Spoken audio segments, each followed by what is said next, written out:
Welcome. We're back. Two Pants in a Pod, Season 3, Episode 4.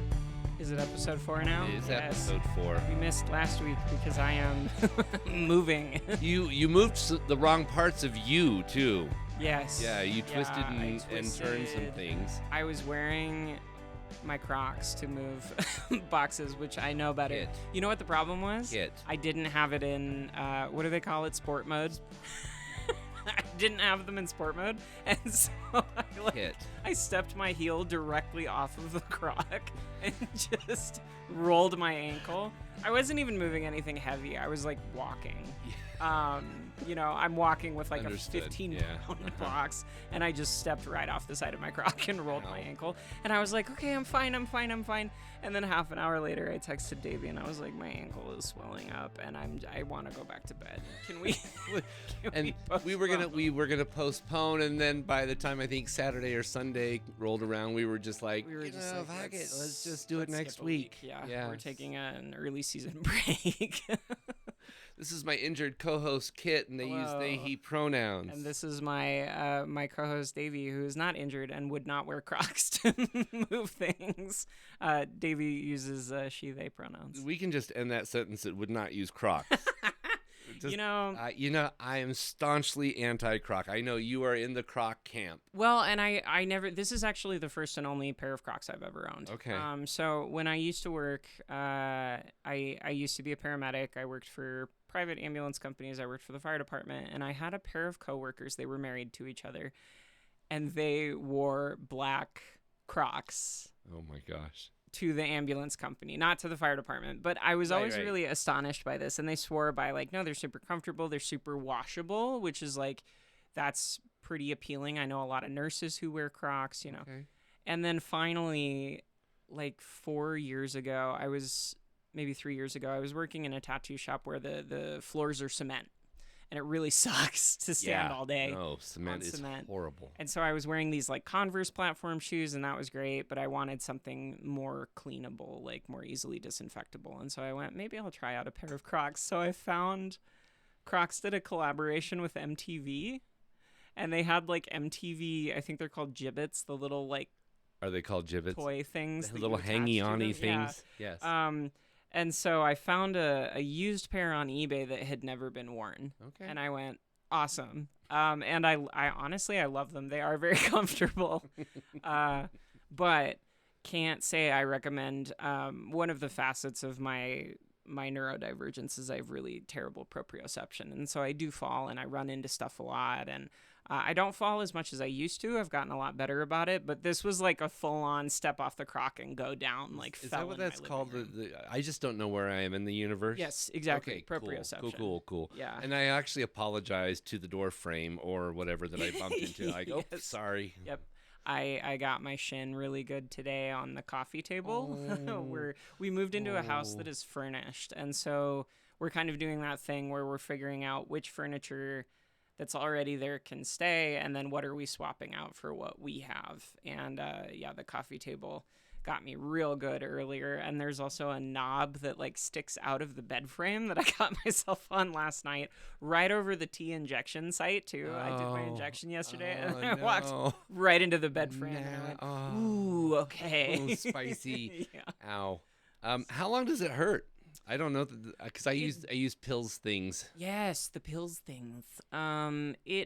For me personally, and I'm sure this is different for everyone. Different for everybody. But it doesn't really hurt. Mm-hmm. But I think it probably doesn't hurt because then I don't immediately walk into something like 2 hours later. Okay, fair. And so I do think that was probably... I didn't know if there was like an achy period for like a few hours. Not for me. Gotcha. One of the tricks that I picked up, because I used to give people injections for a living, one of the tricks that I picked up when you're giving a subcutaneous injection is you want to sort of gather up the flesh pretty tightly when you're about to stick the needle in and like squeeze it. And then the squeezing hurts worse than the actually giving yourself the shot. And then afterward, you take like a cotton ball or a tissue or whatever, and you hold it over the injection site and you like rub it back and forth pretty hard. And that helps to relax your skin a little bit. So for me, as long as I remember to do after you take the needle out, rub the area pretty firmly. And I'm that glad tends you to added really that help. part. Yeah, don't do it while the needle's Not while the still needle's in, please. That's one of those, like, do I have to say this? I should probably You should clarify. probably say it. Especially because this isn't a visual medium, so I can't, like, show you what I mean. Please do take the needle out before you start massaging the area. Yes. But yeah, that really helped. That was something I always did when I was giving IM injections to patients and stuff too, was I always made sure to like rub the area pretty well afterward, and it can reduce that soreness. So Okay. yeah. Yay. So I have to tell you a little story. We were rehearsing the vocals for the producers. For those who missed this, I'm in a local production of Theater in the Park, The Producers. This August 14th and 15th. Get your tickets now online with Laid Out Events. Excellent. But anyway, we were rehearsing Springtime, the song. That day's rehearsal just happened to be in one of the black box rooms at Mountain View High School. On that very same day, there was an extracurricular, some sort of baseball something happening on the fields across from where we were practicing, and there were all sorts of families going by back and forth. We had the back door open, just singing our hearts out at the very beginnings, and then there's a part right before I come on stage where they use the HH. I'm not going to say it, but they use HH in the song loudly. And we had the whole cast there and Miss Amy walked over to the door and closed up. Yeah. We sang in the heat for the rest of the rehearsal. I think Miss Amy may have been right on that. I think she was very right on that. One of our cast members also is a member of the drama education team over there at Mountain View. Oh, cool. So Amy is. So that's right. I had forgotten that she's doing that. Yeah. So it was very wise. That's very funny. Yeah. Go get your tickets before they're sold out. Yes, Bend tends to be a very last-minute town, but tickets for the Theater in the Park events do tend to sell out very quickly, so get those when you can. I'm rehearsing after we do this tonight. And then excellent. We have a Friday rehearsal. Ew. I know, our director's mean. Ew. Just terrible. Yeah, Michelle, we're calling you out. We need it. Love you, Michelle. Love you. My mom is in Angels in America, which is in rehearsals right now. Yeah. And it's funny because since my mom retired, I'm kind of used to just having her around, right, according to my schedule. Whenever you need her. Yeah, like when she's in the country, she's usually pretty open. And now she's not immediately available to me, which has been kind of a funny, like, check my own privilege on that because my mom is... my mom does still have a life outside of me, right. And I'm super, super proud of her. I'm excited to see Angels. Yay. So, yeah.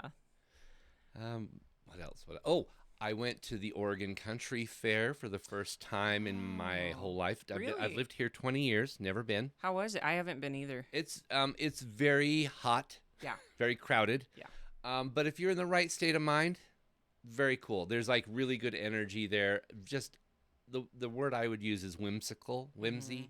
Everything is just fun, and I saw old couples wearing dresses, like the men and the women. I said to my group, I'm like, I don't know who's trans and who's just like people cross-dressing today, and I don't need to know. Gender is a spectrum. It is, and we've never. I think Chase, my partner, has been. I've never been. We go to Soak Festival over in Thai Valley, and that's usually the same week as the Oregon Country Fair. Although we haven't been to Soak in many years, since I think pre-pandemic. But that's why I've never been, because it conflicts directly with this other thing that I like to do. Right. So because my chest is now scandalous. Scandalous. Ooh. I was feeling a little spicy, so I bought some pasties. Yes. Wore those for about the first half hour until I sweated them off. They just fell right out, and I'm like, "Fuck it, we'll just go topless for a little while." Nobody noticed because I'm trying to grow melons. I have apricots. Melons. I love apricots. A good apricot is nice. It's right off the tree. I love an apricot. I love a peach. Yeah. That our listeners can take that however they want to. You can. That's something as a tattoo artist, right? Is I try to keep fun pasties in my studio for people who want to cover up when we're doing tattoos in more sensitive areas. Sure. And so what I did was I bought a really fun selection of pasties. We got mermaid pasties, we got like Red Cross pasties, we got like kind of anything. I got a grab bag of really awesome pasties. And then I also have a bunch of different flesh toned pasties for people that don't feel comfortable wearing like clamshells. Sure. Or whatever. They just cover it with something neutral. Yes, and so I'll fan them out on the table, and I go, okay, here's a selection of pasties. I'm going to step out. I'll be back in like 10 minutes. Get comfortable, do your thing. I'll come back, we'll stencil, we'll get going. And that's been really fun, just having really fun pasties. And then seeing what people choose is always really fun, too. That's amazing. Yeah. You get to do fun work. I do. My job is very fun. I love that. Yeah. I had... Nope, I lost the story. I was going to tell you a story about a lift ride I had, and now I can't remember it. It was relatable. Yeah, I saw that train of thought. Did you see it? Right off the rails. Into the canyon. There it goes. No, it's not coming back in. I don't want to put the listeners through that either. Yeah, fair enough. Because I could just sit here and like stare into space for about a half hour and go, well, I don't know. Maybe it'll come back by the end of the episode. Yes, yeah. I got called out by one of my grandkids for my neurodivergence, though. Oh. I said something about not liking the feel of something, and they're like, so where are you on the spectrum? And I'm like, that's not funny. That's not. I didn't need that. Here I am laughing at you. It's so true, though. And it does feel, honestly, for me, at least day to day, it feels like I'm in different places on the spectrum. Like, oh my gosh. Some days I'm like, I'm totally fine. I'm not going to walk into anything today. I got all my tasks done. I'm not forgetting anything. And then on the way here, I took 2 wrong turns. I missed my turn. On my way here, I missed 'cause you didn't have your maps 2 on. turns. No, I did. Oh, shit. I just wasn't looking. That's even better. Yeah. I'm also like not driving my car. I'm driving a really large truck, so I'll let that take some of the blame. But I know where your house is. You're out of your element. Not that you're driving an Element. No. Oh, I don't think I've ever driven an Element actually. I did see the symbols on from Fifth Element on the back of an Element. Nice. That was funny. Yeah. That's like the white cube that went viral because it had a vanity plate that said ice. So it's just an ice cube driving around. We don't like that one anymore. We're going to abolish that car. No, I did see. So the fallen first responder plates in Oregon. It's like a silhouette of a cop and a firefighter standing next to each other, and proceeds go to the Fallen First Responder Foundation. I used to have a set. Incidentally, I never got pulled over when I had those plates. I don't know if that was related, but. I saw one. The numbers are randomized. It's 4 letters, and they're randomized. They're not vanity plates. Mm-hmm. Mine that I had before were like surprisingly close to my name. Like people were like, "Oh, is that a vanity plate?" I'm like, "No, as far as I know, it's random." I saw one the other day that said FRGT. And it's got like an American flag in the background. And so Chase was like, forget, like 9/11. Yeah. But I went, forget. Yeah, that's immediately where my brain went. It's like I had to do the forget came about 0.2 seconds later. Yep. So that was my vocal stem last week. Love that. It's on my Yes, I love that sticker. It's a sticker from Sus PNW, Sus magazine. We have a little yellow sticker here with a flower on it, and it says Feijo. Yes. I have a pile of those somewhere. If anyone doesn't have a Feijo sticker, I can probably get one to you. They also had one last year that was really great. I can't remember what it said, though. It's in my cup holder, but I don't have my card. I gave one to a young person that I know, a queer young person, right in front of their mother. That was great. I'm like, here, this sticker is for you. Their mom's like, thanks. Thank you. Yeah. Appreciate ya. When our old roommate moved in, we let him know, like, hey, by the way, Chase and I call each other the F-slur on like a regular basis. So if you hear us do that to each other, please know that it's affirming and loving, Yeah. and we're not actually like attempting to like slur each other. This is just part of our daily. couple language. But it was, Love yeah, that. it was one of those, like, we should probably let the roommate know ahead of time. My first roommate that was here, we used to refer to each other as asshole or things like that. And the other two that were a couple that were living here, they let us know they didn't like the tone that we spoke to each other in, and we're like, but this is how we communicate. This is how we say we love each other. Yeah. Sorry. Yeah. It's words of affirmation. I promise. That's it. That's exactly. Yeah. Me acknowledging my own identity as an F-slur. Exactly. I enjoy it. It's affirming. So, but if you call me that at breakfast on the wet side, you might catch hands. Yeah. I will put another dent in my water bottle. My hydro flask. This is like, I like the fact that it has a handle. So I can just stick this in here, and now it is a permanent bludgeon tool. It's like reverse brass knuckles. Yes, exactly. It's a brass palm. Yes, brass palm. That sounds like some secret. Your Honor, I just slapped him with an open hand. I don't know if this is apocryphal, but when I was living in Italy, I was told that fists are considered deadly weapons. Oh. And so I have seen fights erupt among Italians, and they slap each other with open palms. And I was told that that's why, because a closed fist is considered a much higher degree of assault. Wow. I don't know if that's true, but I do know I saw a lot of slap fights when I was in Italy. If we say it on a podcast, it has to be true. It has to be true. Yeah, we are not allowed to say incorrect information ever on a podcast. No, it's true. Last season, I said that Sam Smith was American, and they definitely are. They're definitely not British. They are very American, yes. They don't have a British accent or anything. No, I was absolutely right, because podcasts are correct all the time. Yeah, unless they're men's. Sorry, men. Looking at you, Mr. Rogan. I didn't say MEN, in case you're wondering. I said MEHN. That's my new term for men.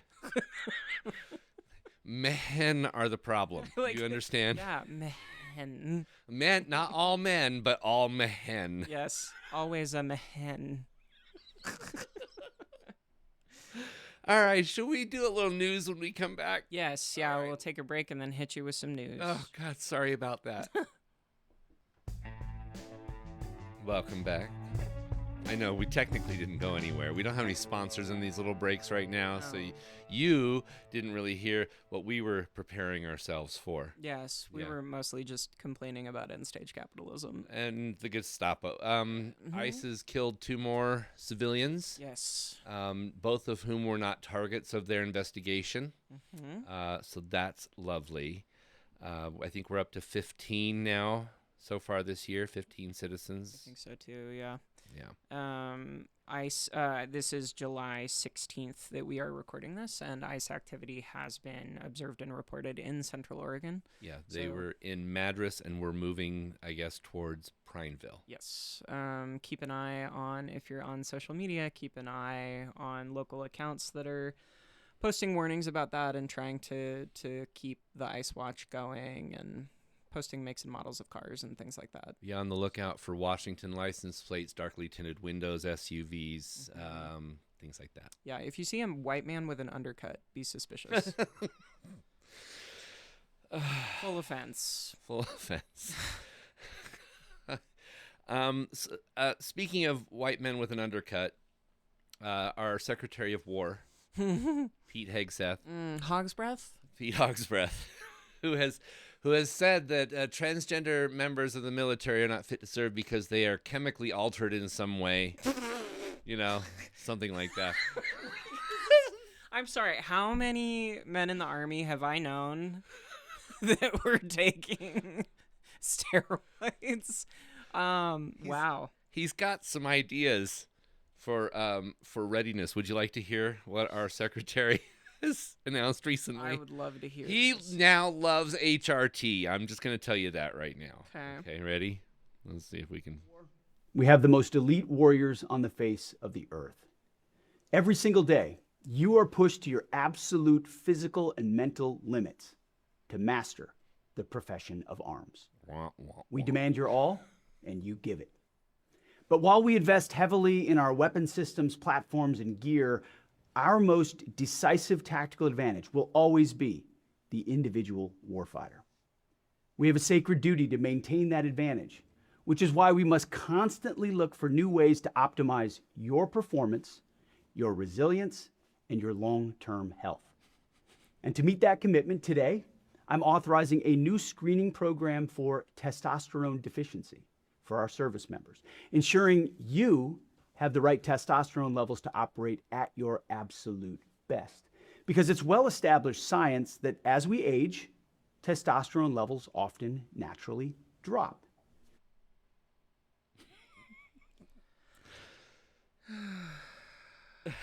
So I don't know that you've heard the news, Kit. Thoughts? Oh my God. No, this is the first time hearing of this. Before he got to the like TRT thing, the thing that was sticking out to me there was the consistency in propaganda of our greatest strength as a military is our individual warfighters. Yeah. You're not cannon fodder. We're not sending you into somebody else's sandbox to die for the cause of oil and colonialism. You are our most important resource. We will provide for you by defunding the VA. But like that party line has just been so consistent throughout my lifetime. And, people who've known me long enough have probably heard me say that the most anti-war people are the people who've been to war. The most anti-war people I know are the people who were sent to somebody else's sandbox to fight a war for oil and came home completely shattered and disillusioned. Just completely, yeah. And so it just makes my skin crawl to hear that line of like, the individual is our most important asset.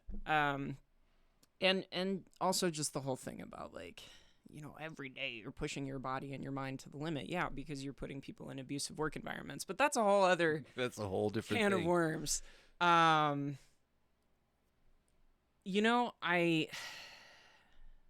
Gender affirming care is for everyone, right? It is for that's so funny. I had this discussion with a cisgendered woman the other day when I was talking with her about what is covered in Oregon for gender affirming care, and it's things that she's paid for. Yeah.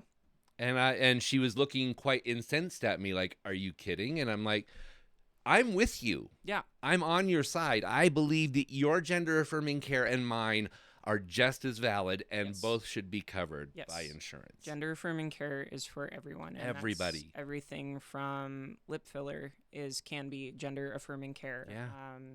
Breast augmentation, either going up or down, can be gender affirming care. The Turkish hairline can be gender affirming care. Absolutely. And that gender affirming care is for everyone. I think Hog's Breath is losing the plot a little bit here because it is for everyone. It's not just for your cisgender male warfighters. Jesus. In the craft of, what did he say? Craft of arms? What the hell? Insanity. This is insanity. And just a reminder, your tax dollars are paying for this. I served in the military. I served in the Air Force. I was never trained in the craft of arms. You weren't? No. We never had craft day. You didn't? No, I guess that's the Marines that are gluing macaroni to pieces of paper. Is that what we're doing now? My apologies to any Marine listeners that we have. My dad's a Marine. I have to take the pot shots once in a while. But the jarheads can take it. Oh, bless them. Yeah, our tax dollars are paying for this, but Medicare is the problem. Yeah. Our tax dollars are paying for this, but Social Security is the problem. It's the welfare queens. Yeah. God, I haven't heard that expression in so long. Yeah, the welfare Gen X queens. Here. They're ruining America. I don't understand this preoccupation with like people who are taking advantage of the system when Jeff Bezos is alive and well. Elon Musk is alive and well. kicking. Like, I don't want to hear anything about people are taking advantage of the system. Yeah. Bezos. Yeah. Musk. The ones that are getting the tax breaks. Hog's breath. The ones that paid $750 in taxes last year. This whole thing about Mitch McConnell disappearing with no proof of life. Oh, my God. And his taxpayer-funded health care is seeing him through this mysterious hospital stay. Yeah. He's not being held accountable Still for not drawing being his able Senate to salary. do his job. Yeah. Exactly. And meanwhile, people lose their job if they miss more than 3 days in a row without a doctor's note. Yeah. Like that. Do you want to hear my headline this week? Yes. Yeah. Headline: Lindsey Graham beats Mitch McConnell to death. That's a good headline. Yeah. R.I.P. our favorite gay conservative. You know, we can't out him posthumously. We just know what we saw. Yeah. I mean, I think he did a good enough job of it himself while he was. And boys, those lovely sex workers, your NDAs have now expired because he's dead. Boop. Just so you know, write the book. I've been wondering over the next 10 years, like, what kind of stuff is going to be coming out, except it's the same thing that it's always been, right? Like, that was the joke in the 90s. Conservative Utah politician caught in a bathroom soliciting sex under the stall. Like, that was an Idaho politician. Oh, sorry, Thank you my very mistake. much. The other Mormon state. The other white meat. Idaho. I was living in Idaho during that whole thing. Oh, bless. Yeah, it is baffling to me that we've been doing the same thing for so long. There are currently in our zeitgeist 2 boogeymen that are ruining everything. It is immigrants, Yep. transgender people. Yep. Everything. And, you know, I know we've been saying this, and it's not going to change anybody's mind because they're immune to rational thought, but all the LGB without the T folks. You motherfuckers. Like, it's coming for you next. There's already been a push to remove bisexual. I believe it was removed from the Stonewall website. Wow. For a while. I think it might be. Is it back now? Because, like, back. that's the thing, is they're not going to stop with us. And the idea that they will is so fucking stupid. It's astonishing to me, this idea of, like, the respectability politics of it all. Oh, but I'm a good gay. Yeah. I'm a white conservative gay, so I'll be fine. I saw something the other day that says I am not a nice person, or I'm a good person. I am not a nice person. Yeah. Yeah. And I'm like, I relate with that. Yes. And that's one of the big differences between the East Coast and the West Coast to me, is that on the East Coast you get kind but not nice. And on the West Coast, there's a little bit of nice but not kind that I'm not super into. We are living in the state that once upon a time banned black people. Yes. So, outright. Outright. And Chinese people couldn't own property or land. They could only build our railroads. Right. It was a whites-only state. It was. And a lot of people don't realize that. Our old roommate was from Indiana, and he got here, and he was like, how are y'all more racist than we are? No shit. And I told him, well, we were a whites-only state. And he went, what? It was bad. Yeah. So, and it's still, I mean, you can still see the longue durée of that all over the state. Absolutely. Portland is one of the whitest large cities in the country. I mean, come to Bend, Oregon. We're a Wonder Bread and mayonnaise sandwich here.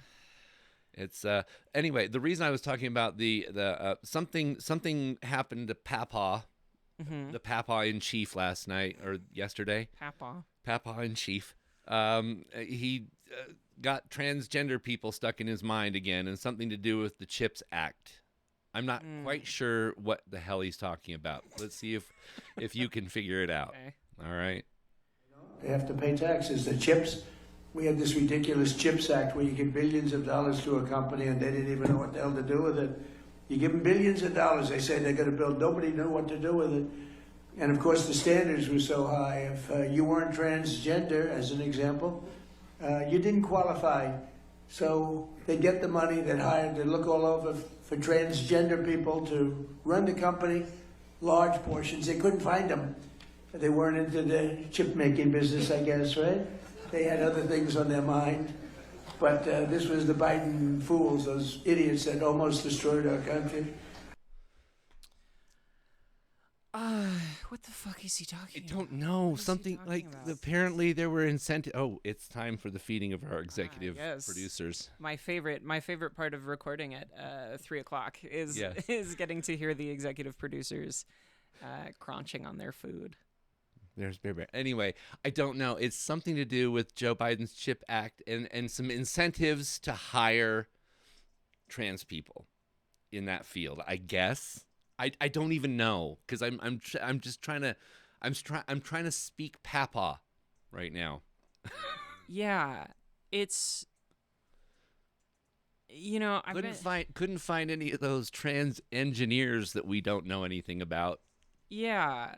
And like the chips, it's more of this it's more of this smoke and mirrors where like a big part of the CHIPS Act was to move manufacturing of semiconductors onto American soil. That was Right. like a big part of it. Right. Stop the supply chain being routed through China, which I thought was what you motherfuckers wanted. Right, but it failed because it was Biden's idea and Biden had the transgender people in it Right. somehow. Right. Thanks, Obama. Yeah, thanks, Obama. I did see I saw an allegation. I don't know if this is true. I have not independently fact checked this, but I'm about to say it on a podcast. We so are it must not be true. independent fact checkers here at Two I'm not a Pants in a Pod. journalist, you guys. I'm just a tattoo artist. But like I saw a video from someone who works in dementia research, and he was breaking down why Trump is gluing challenge coins to the doors in the White House. And I said, he's what? And so apparently Trump is gluing, and again, I have not looked into this, but according to this person, Trump is gluing presidential challenge coins to the doors in the White House because a lot of the doors in the White House are built into the walls. So they don't stick out with like Sure. obvious handles. They're like folding doors. They're not really hidden, but they blend in with the They're wallpaper pocket pretty doors. well.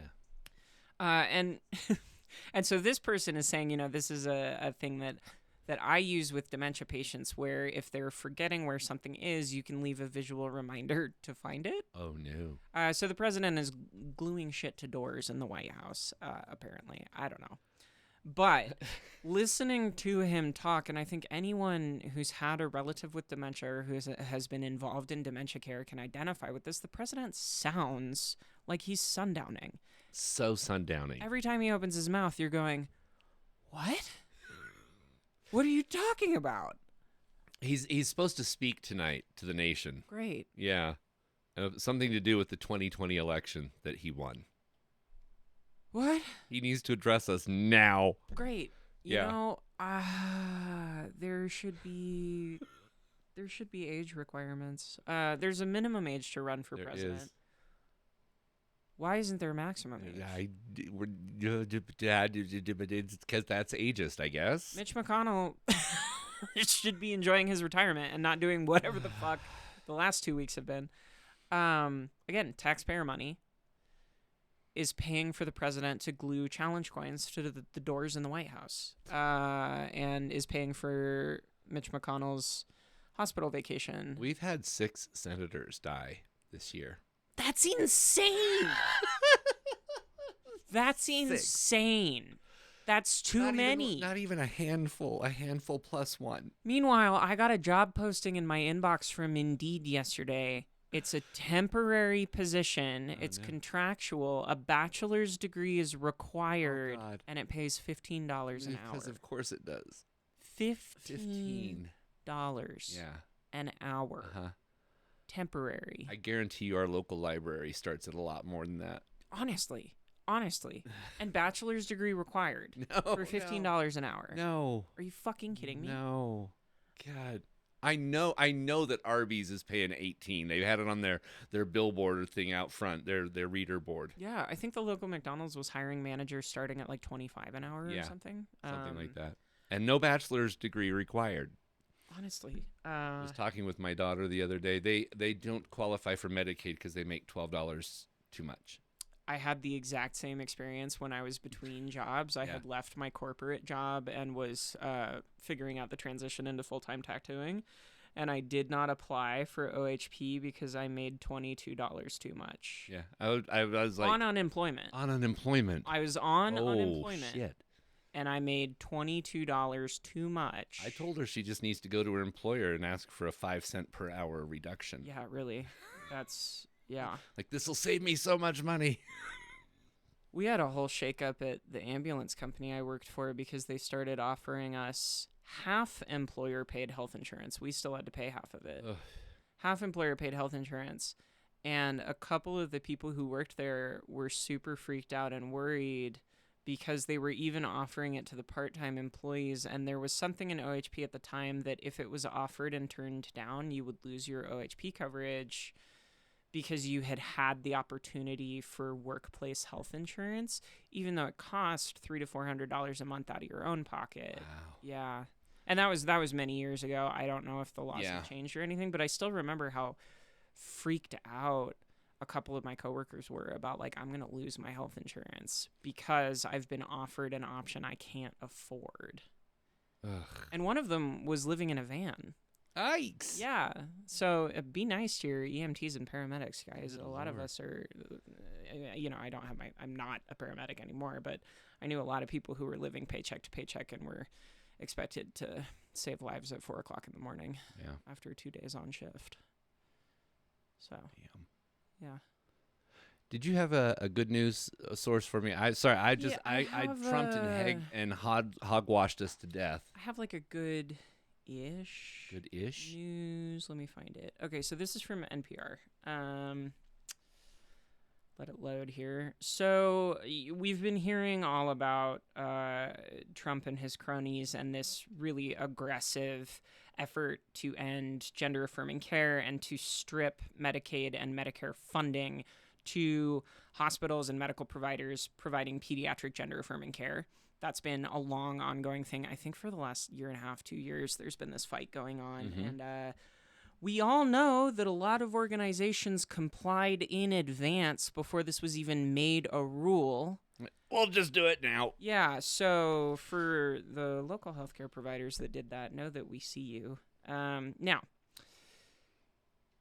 according to NPR, I'm going to quote this here.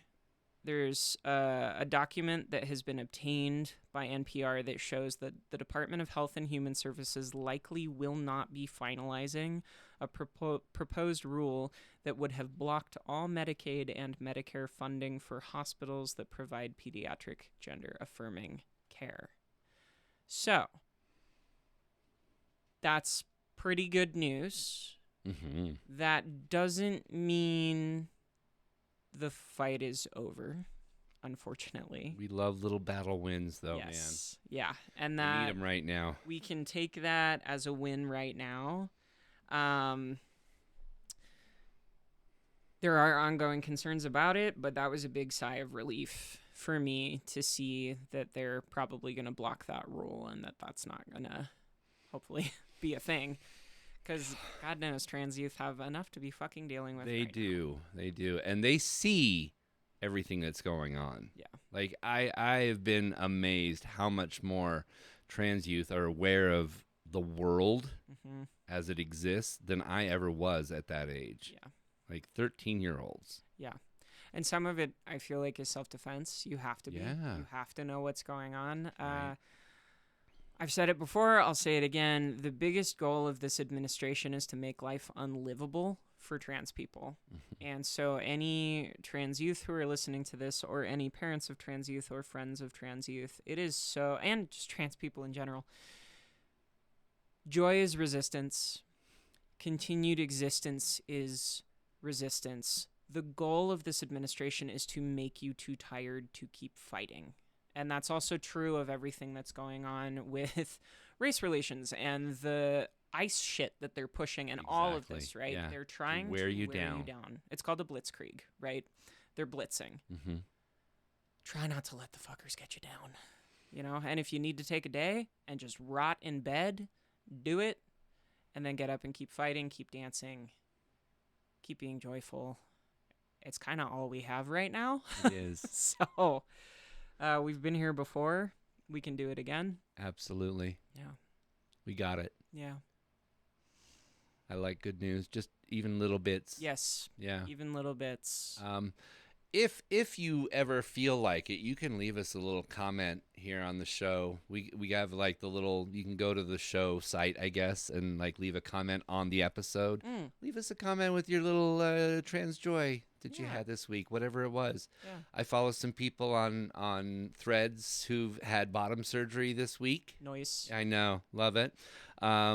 Just little things like that. I also love the little sobriety ones, the little, hey, I'm, 89 days sober, whatever it is. Yeah. Love those too. Absolutely. All that joy is definitely an act of resistance. Yes. Even, sometimes it feels like waking up in the morning and getting out of bed is an act of resistance. I had a day yesterday. I had posted pictures of my hair. And went to bed. Got up the next day and the transphobes had found my Threads post. Of course. And I was trying to just go through and block them, but I found them first thing in the morning and did not stop myself from reading them. So it started my whole day.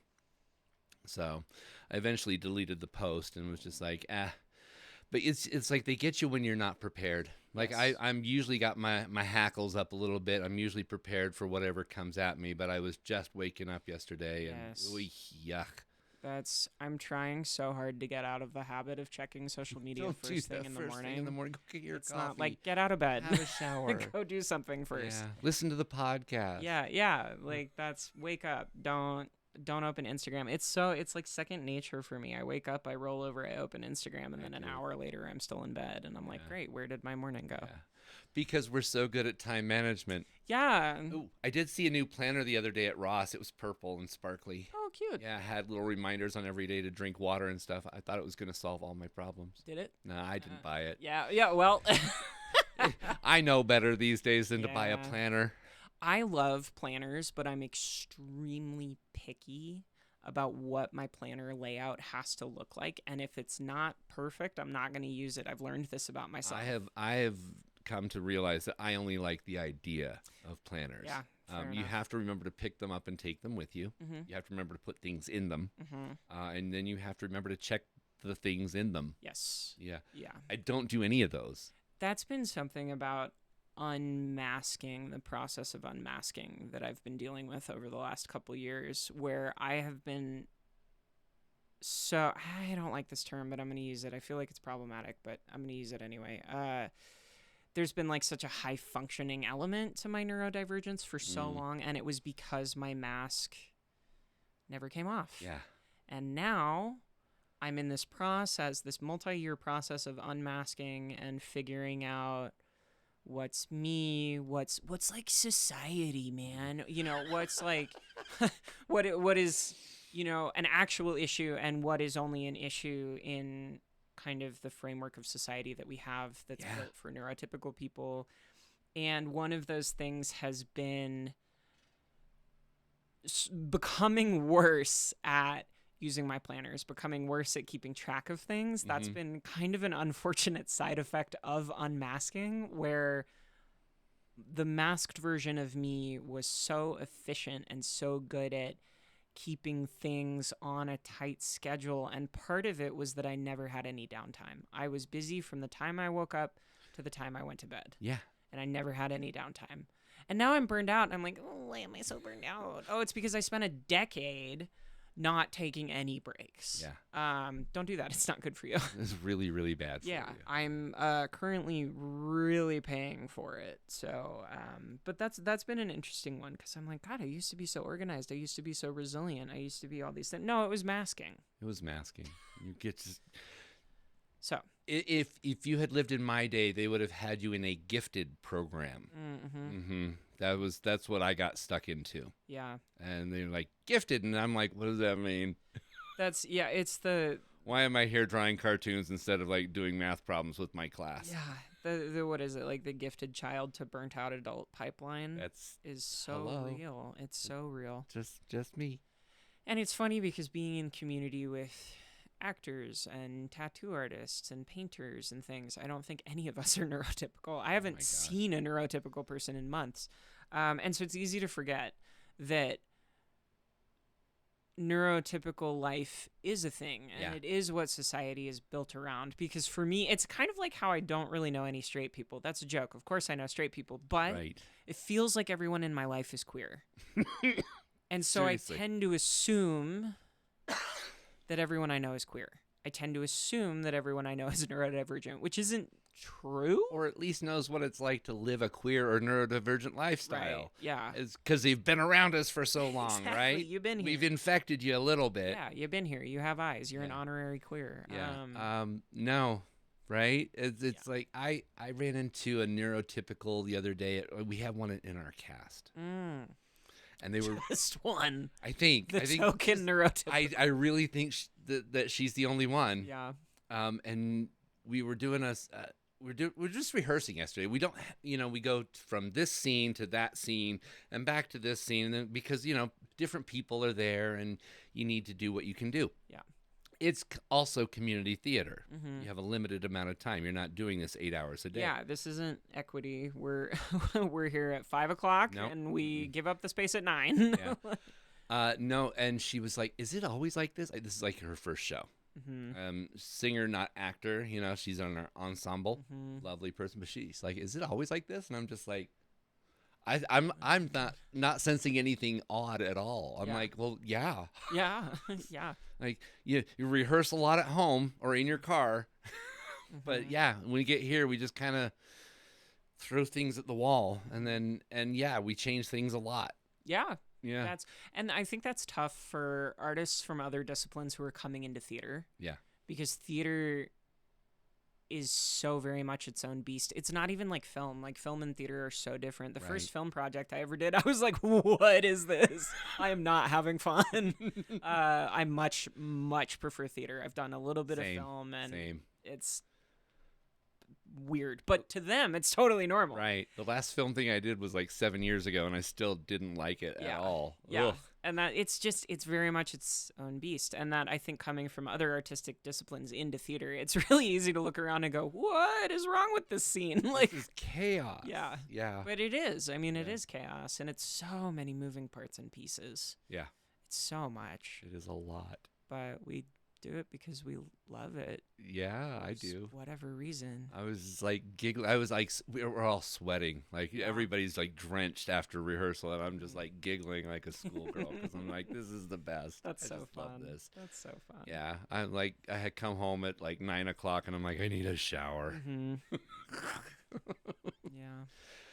Yeah.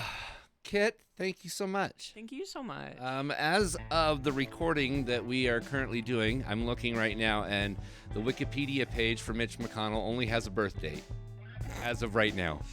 Well, the countdown is on, old man.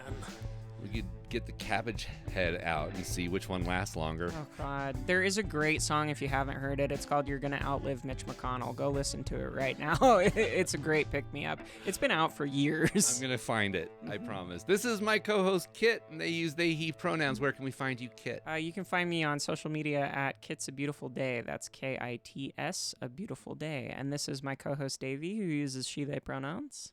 And you can find me either at I am Davie Felton or just Davie Felton. I lost my branding ability. Well, It's all over the place. hey, Go to davie.studio. do it.